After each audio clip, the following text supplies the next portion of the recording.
What if the most beautiful and talented young men in ancient China were bought and sold like precious objects owned by wealthy merchants and even emperors? While history books focus on female concubines, they rarely mention that. Male concubines were equally common, and their stories far more tragic. These weren't servants or entertainers, but young men forced into intimate relationships with powerful older men who collected them like art pieces.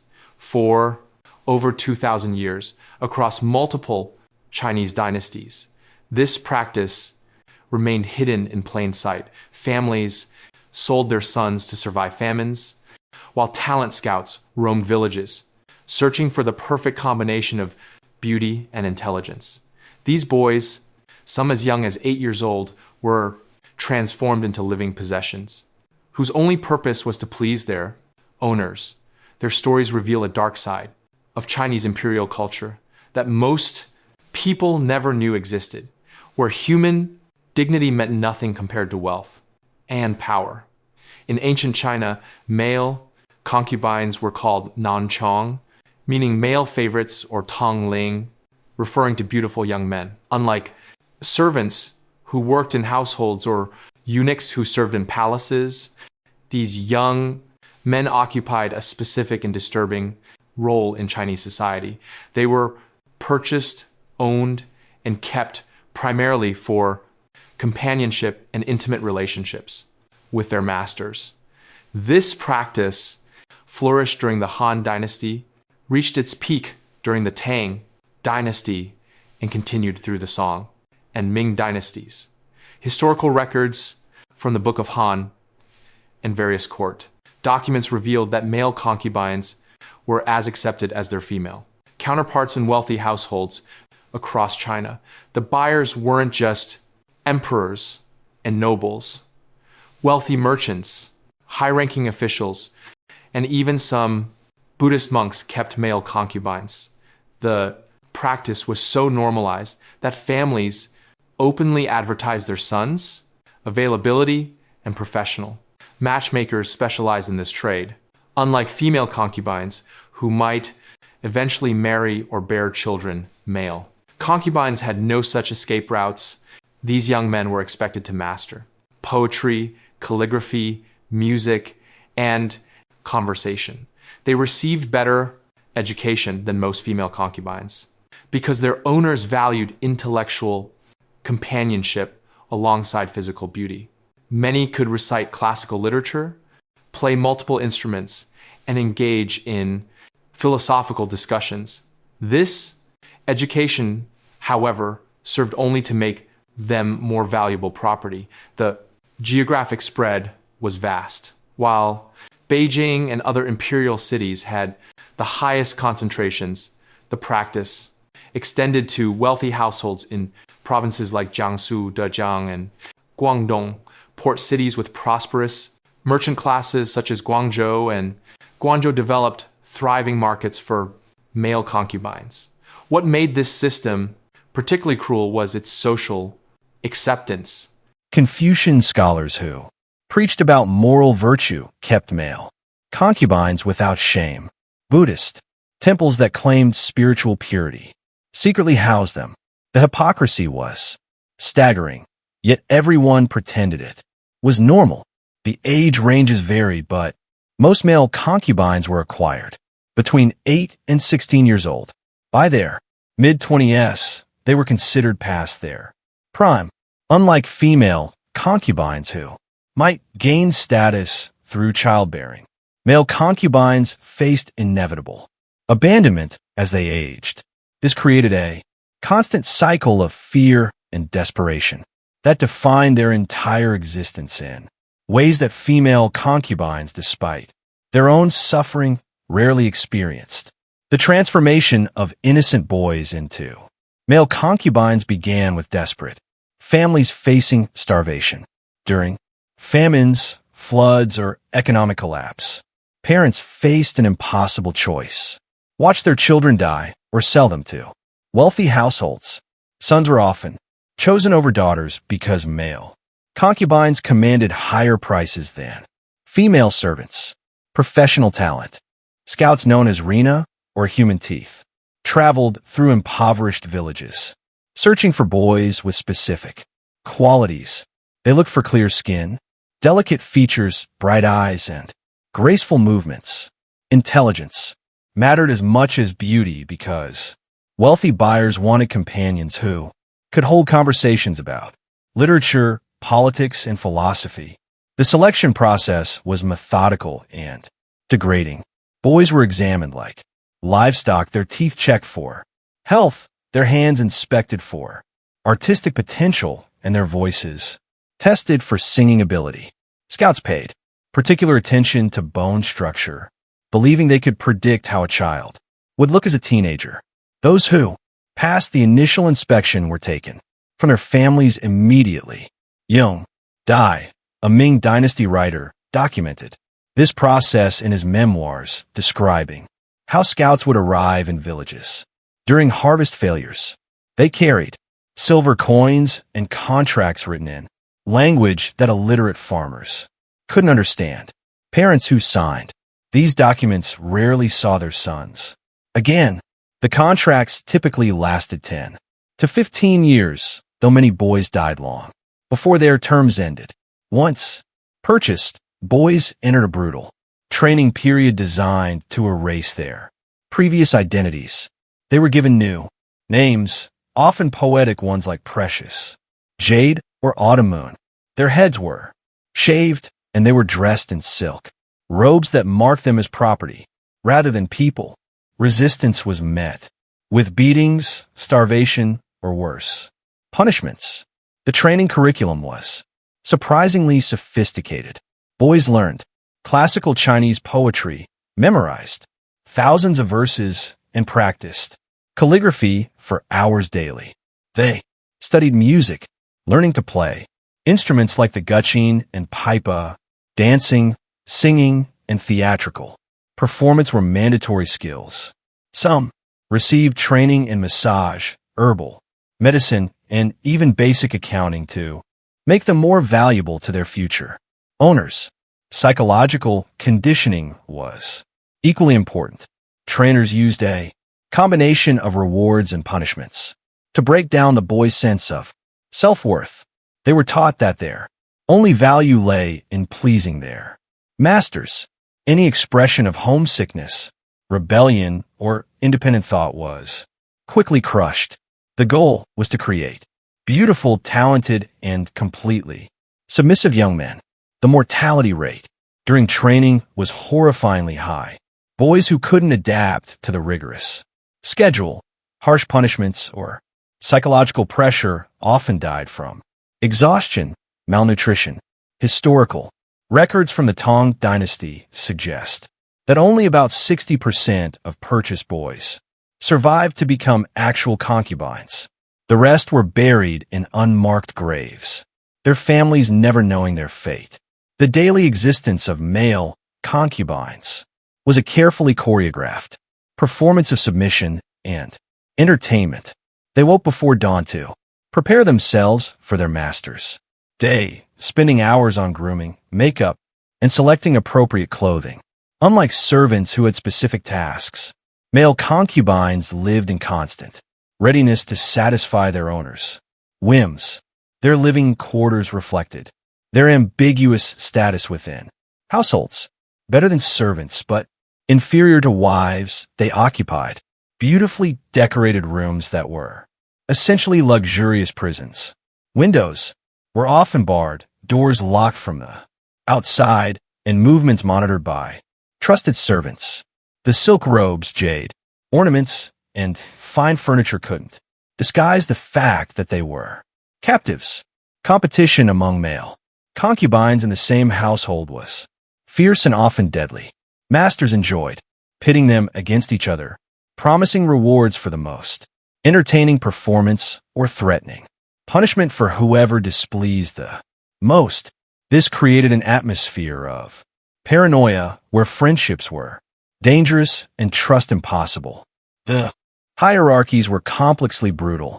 Older concubines who had survived years in a household wielded power over newcomers, often becoming cruel task. Masters themselves, they had learned that cooperation meant weakness, and weakness meant elimination. New arrivals faced hazing that included food, deprivation, public humiliation, and sometimes physical violence sanctioned by the household's established order. Daily schedules varied according to their master's preferences and social calendar. Morning hours might involve poetry recitation, calligraphy practice, or musical rehearsals. Afternoons could bring massage duties, conversation sessions, or accompanying their owner to social gatherings where they performed like trained animals for guests. Entertainment. The psychological toll was devastating. Many developed what we would now recognize as severe anxiety, disorders, depression, and trauma responses. They learned to read their master's moods instantly, adjusting their behavior to avoid punishment. Some became expert manipulators, using their intelligence and training to gain small advantages or temporary protection. Meals were another form of control. Food, quality and quantity depended entirely on their master's satisfaction with their performance. Favorites received delicacies and wine, while those who had fallen from grace might subsist on rice and vegetables. Weight management was crucial since physical appearance directly affected their value and treatment. Relationships with female concubines and wives in the household were complicated. Sometimes they formed alliances against cruel masters, sharing information and providing emotional support. More often they were competitors for resources and attention. Female concubines sometimes resented male concubines for receiving better education and more personal attention from their shared master. Medical care was minimal and often dangerous. Illness meant temporary uselessness, and masters had little patience for sick concubines.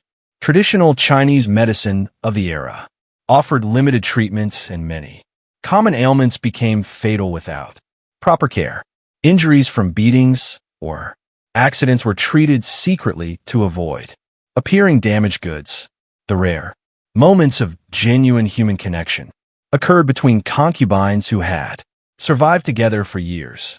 These relationships, formed in desperation and maintained in secret, sometimes provided the only emotional sustenance in lives otherwise devoid of authentic affection.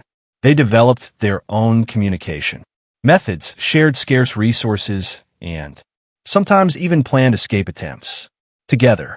Though such plans rarely succeeded, the imperial court represented the pinnacle of male concubine culture, where young men could achieve tremendous power or face spectaculaire destruction.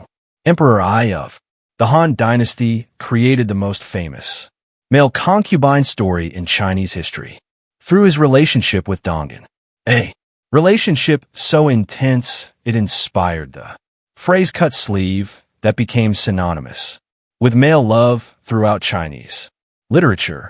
Dongan entered the imperial court at age 17 as a minor official son. His extraordinary beauty immediately caught Emperor Ai's attention during a routine court ceremony. Historical records from the Book of Han described Dong Xian as having skin like white jade and eyes that sparkled like stars.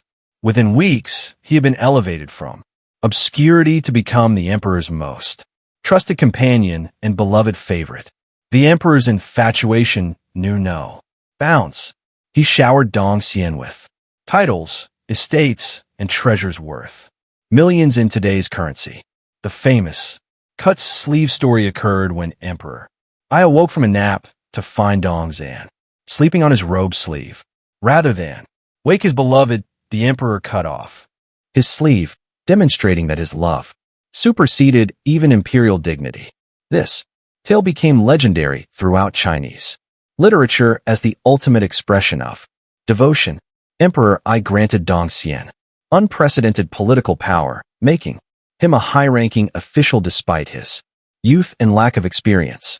Dong Xian's family members received important government positions, and his influence over imperial decisions grew so strong that court officials began approaching him rather than the emperor directly. This arrangement worked well until Emperor Ai's sudden death at age 26. The moment Emperor Ai died, Donjian's world collapsed catastrophically. The new emperor, pressured by court officials who resented Dongan's power, stripped him of all titles and ordered his execution.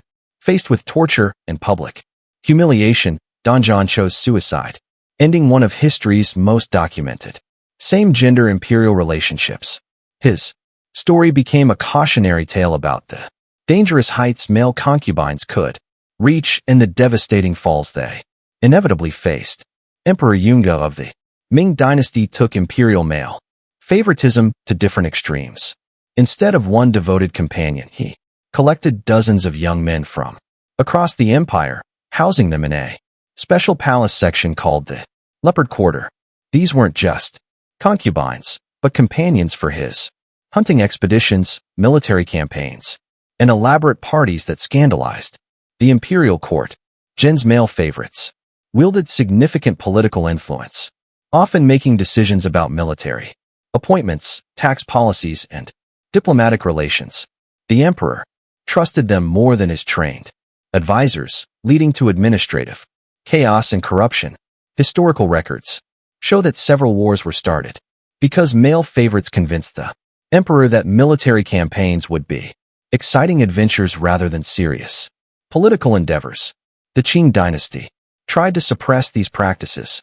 Honor and proper relationships between men and women. The same scholars who preached these values often kept male concubines in their private households without any sense of contradiction. The regional differences were stark and revealing. In northern China, particularly around Beijing, the practice was more openly discussed and socially accepted among the wealthy classes. Southern provinces like Guangdong and Fujian were more conservative publicly, but equally active privately. Wealthy merchants in port cities like Guangga maintained extensive networks for acquiring and trading male concubines while publicly supporting traditional family values. Literature and poetry played a crucial role in romanticizing these relationships. Famous poets like Li and Du Fu wrote verses celebrating male beauty and companionship, though they carefully avoided explicit details.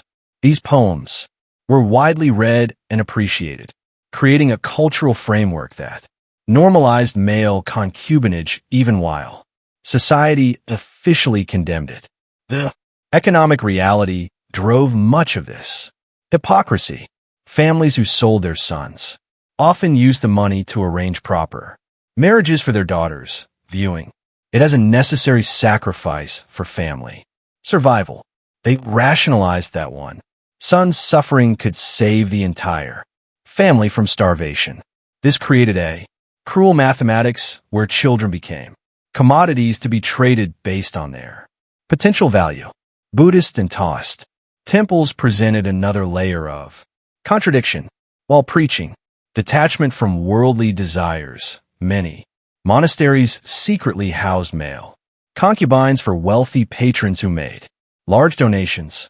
Some monks even kept personal favorites, justifying their actions through complex theological arguments about spiritual mentorship and emotional purification. The class divisions were absolute and unforgiving. Poor families might sell their sons to survive, but wealthy families would never consider such arrangements for their own children. This created a system where the rich literally fed on the desperation of the poor, turning poverty into a renewable resource for their entertainment and pleasure. Confucian scholars developed elaborate justifications for their behavior. They argued that male concubines provided intellectual stimulation unavailable from wives who were typically uneducated. They claimed these relationships were more pure than marriage because they weren't motivated by family obligations or inheritance concerns. Some even suggested that avoiding wives prevented unwanted pregnancies that might complicate family succession. The government's response was equally hypocritical. While laws technically prohibited certain aspects of male concubinage, enforcement was selective and often corrupt. Officials who publicly supported moral reform often privately maintained their own collections of young men, creating a system where laws existed primarily to punish political enemies rather than protect victims. I know the physical and psychological destruction of male concubines was systematic and often irreversible, unlike female concubines, who might eventually gain some autonomy. Through motherhood or widowhood, male concubines faced a steady decline that began the moment they entered their master's household and continued relentlessly until death. The aging process was particularly cruel for male concubines because their entire value depended on youthful beauty. By their early 20s, many showed signs of premature aging from stress, malnutrition, and the constant pressure to maintain perfect appearances. They spent hours daily applying cosmetics, styling their hair, and performing painful beauty treatments that often damaged their skin and health. Substance abuse became a common escape mechanism. Opium, readily available in wealthy households, provided temporary relief from the psychological trauma of their situation. Many male concubines became addicted within months of their first use, leading to a downward spiral of dependency that made them even more vulnerable to abuse and manipulation.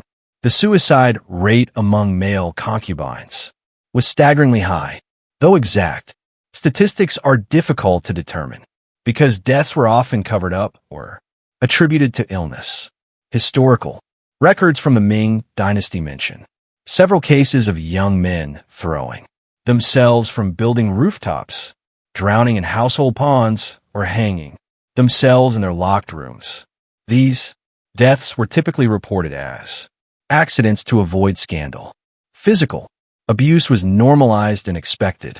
Masters who considered themselves benevolent might only beat their concubines occasionally, while others inflicted daily violence for minor infractions or simply for entertainment.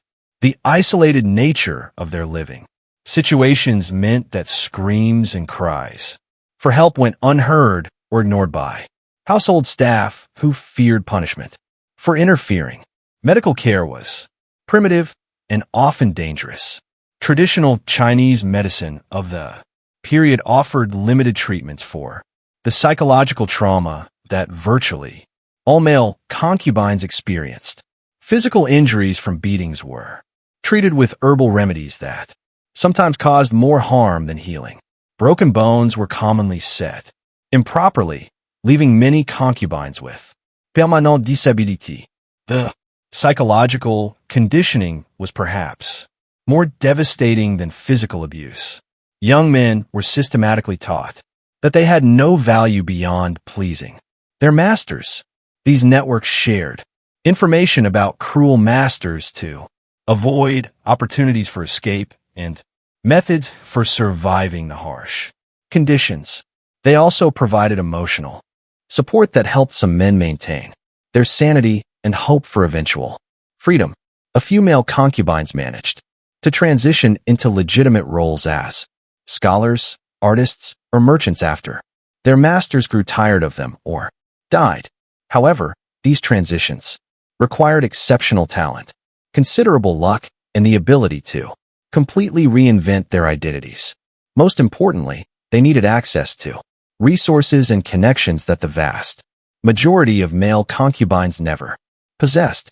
The successful escapes were so rare that they became legendary, stories passed down through generations, offering hope to those still trapped, while simultaneously emphasizing the nearly impossible nature of achieving a freedom. The practice of keeping male concubines began declining during the late Qing dynasty as Western influence and modernization challenged traditional Chinese social structures. Christian missionaries, horrified by what they discovered, wrote extensively about the practice in letters back to Europe and America, creating international pressure for reform. The Republican Revolution of 1911 officially ended the imperial system, and with it much of the aristocratic culture that had sustained male concubinage.